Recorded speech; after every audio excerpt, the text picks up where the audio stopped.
Hi, I'm Ronald the Rules Lawyer, and I'm going to talk about a popular variant rule in Pathfinder 2e. No, not that one, the most popular variant rule, free archetype. I'm talking about the other most popular, perhaps the second most popular variant rule, called automatic bonus progression.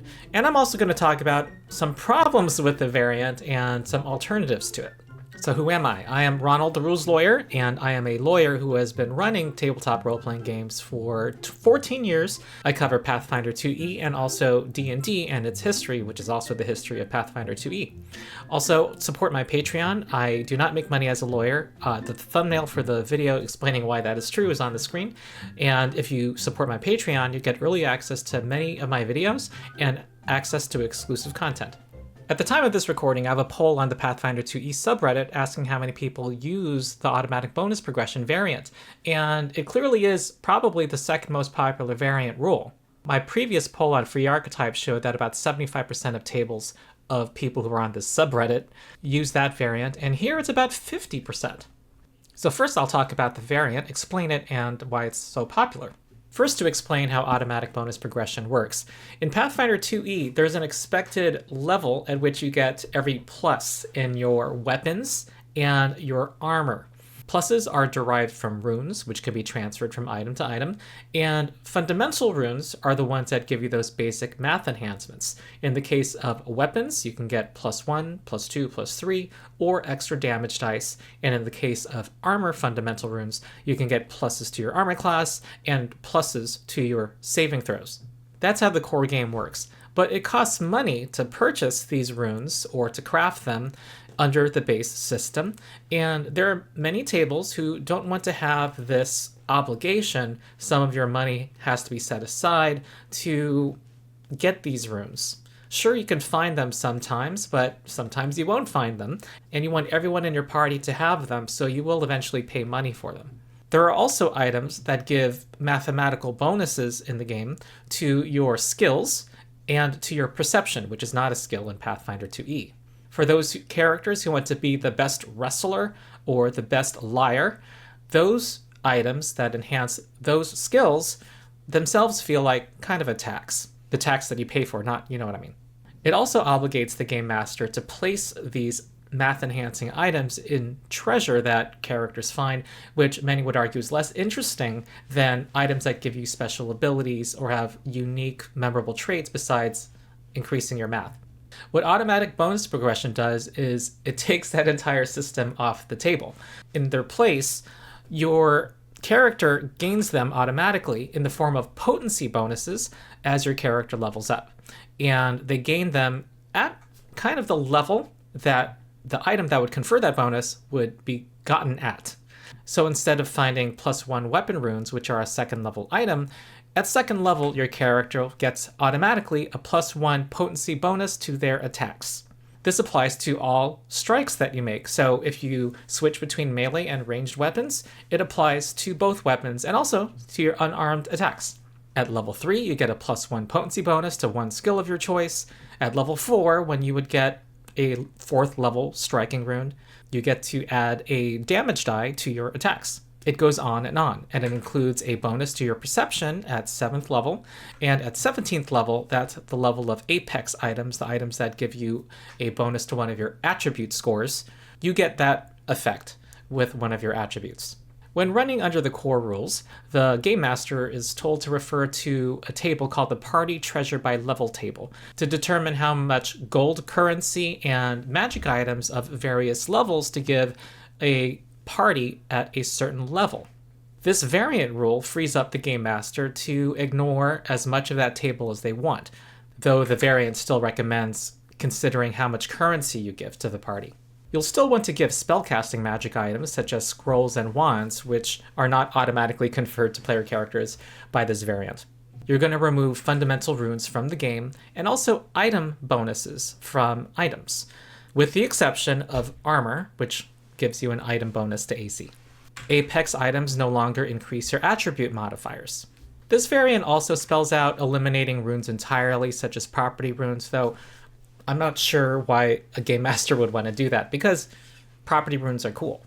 Okay, so let's talk about the benefits of the automatic bonus progression. And I'm going to say most of my tables currently use this variant. though some version of it, because I do think that there are some problems with the variant, which I'll get into in a second. But first, let's talk about the benefits. First is that it removes a gold tax. Under the base rules, player characters usually want to set aside some money for the future, like a college fund, so that they can enhance their gear when they can afford it. This has the effect of making players stingy with items that have more situational and more temporary bonuses. Consumable items, things like talismans especially, I've found a tendency that players will want to sell them immediately because it gives them more gold to pay for these fundamental math enhancers. And there's a lot of quirky magic items out there that players will want to partake in. Next is that it puts less pressure on the game master to curate magical items. You don't have to worry about giving these items at all. Next is that the GM can place arguably more interesting magic items in treasure hoards. If you're checking against a treasure budget, you have more budget for these items. And also if they get a windfall of treasure at some point, they can't sell those magic items or spend that huge amount of gold to get, say, a +3 weapon because it doesn't exist. Another benefit is weapon versatility. Under the base rules, you want to have one item that has all of these math enhancers on it. You can replicate its powers in a weapon in your offhand with doubling rings, but that itself costs gold. Also, you're a sad person if your main attacks are melee and you're facing a flying enemy. Or that greatsword, that magical greatsword you have, is not very effective against, say, a giant skeleton, and you want to kick them with a decent attack. Automatic bonus progression confers these fundamental math enhancing benefits to all of your attacks.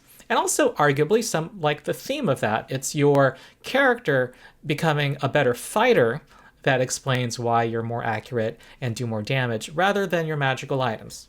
On the other hand, there are some issues with the variant. First is that, well, fundamental runes, those math enhancers, can be fun. In fact, during the playtest process for Pathfinder 2e, they did surveys and found that the player base wanted magical items to give them math bonuses. There's just something undeniably thrilling about finding a magical item that makes you strictly better at something than you were before. Also, the base rules allow you to sometimes be ahead of the curve. It's kind of awesome to, at 3rd level or maybe even 2nd level, to have somehow access to a striking rune to get an extra damage die. Another drawback is that it inherently benefits martial characters more than casters.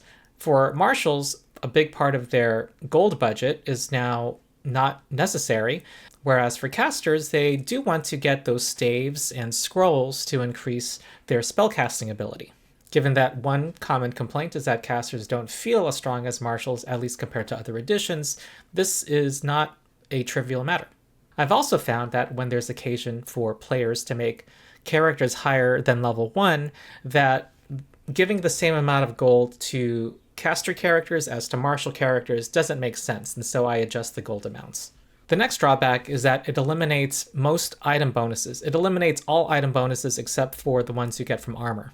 This has a couple of effects that are not good. Alchemists craft a lot of items that give item bonuses. Antidote gives you an item bonus against poison. Their bombs get item bonuses to their attack rolls as the alchemist makes higher and higher level bombs. Kineticists rely on elemental blasts, and they rely on a magic item called Gate Attenuator, which gives them an item bonus to their blasts. This specifically hits alchemists and kineticists hard, but as you can see, it also kind of eliminates an entire subsystem that Paizo thought was important to create in the first place. So what alternatives are there? Well, for those tables that see what I'm listing as problems that should be addressed, I propose some solutions on implementing the automatic bonus progression variant rule, but with some modifications. Well, first is to allow item bonuses from the game to somehow overlap but not stack with the bonuses that you get from the variant. This change can happen in either direction. First, those bonuses you get from leveling up can be item bonuses instead of potency bonuses. And honestly, I'm not sure why this wasn't the base rule. If someone can find a reason for that, I would appreciate that in the comments. The other is to keep them as potency bonuses, but all the item bonuses that exist in the game cannot stack with those potency bonuses. So the characters still benefit from automatically advancing their math, but magic items that can get them occasionally ahead of the curve math-wise, like finding a striking weapon at level 3, those still take effect. And the alchemist's items still work as written, and the kineticist's elemental blast still advance. Another alternative is what I've seen the community call automatic rune progression. And what is automatic rune progression? Basically, it's the automatic bonus progression variant, but it only applies to fundamental runes for weapons and armor. The GM might eliminate fundamental runes from the game, or they might not. In any case, item bonuses can still be gotten from items. This means your weapon attacks and your defenses automatically advance, but skill items, and I put that in quotes because perception is not a skill, I'm talking about all those items that give you numerical bonuses to skills or perception, still retain their 100% wow factor. And not having those skill items is not as crippling as being behind in the fundamental math of your weapons and defenses. Player characters can still benefit from magic items above their level. It allows for a character to have multiple skill items, giving them some more ability to customize. And the downside is that it is not as generous as using automatic bonus progression. You're not going to get that automatic math advancement for your skills and perception. But arguably you're getting much of the benefits of the variant rule while avoiding some of the thornier aspects. And in Foundry Virtual Tabletop, which at the time of this video is the most used VTT by Pathfinder 2e players, there is, at least today, a module called PF2e Tool Belt, which lets you implement automatic rune progression in your game. I'll have a link in the description. Foundry is always evolving. If this link becomes obsolete or its function is somewhere else, I will have a pinned comment with a different link. So that's it. This was a relatively short video for me. If you liked it, like and subscribe, and also support my Patreon, which gives you early access to many videos and exclusive content, and also join the Discord community. We're almost at 5,000 as of the time of this video. We talk Pathfinder 2e, general gaming, and also we have a drop-in, drop-out organized play system if you want to play Pathfinder 2e. So that's it. I've been Ronald the Rules Lawyer. I'll see you next time.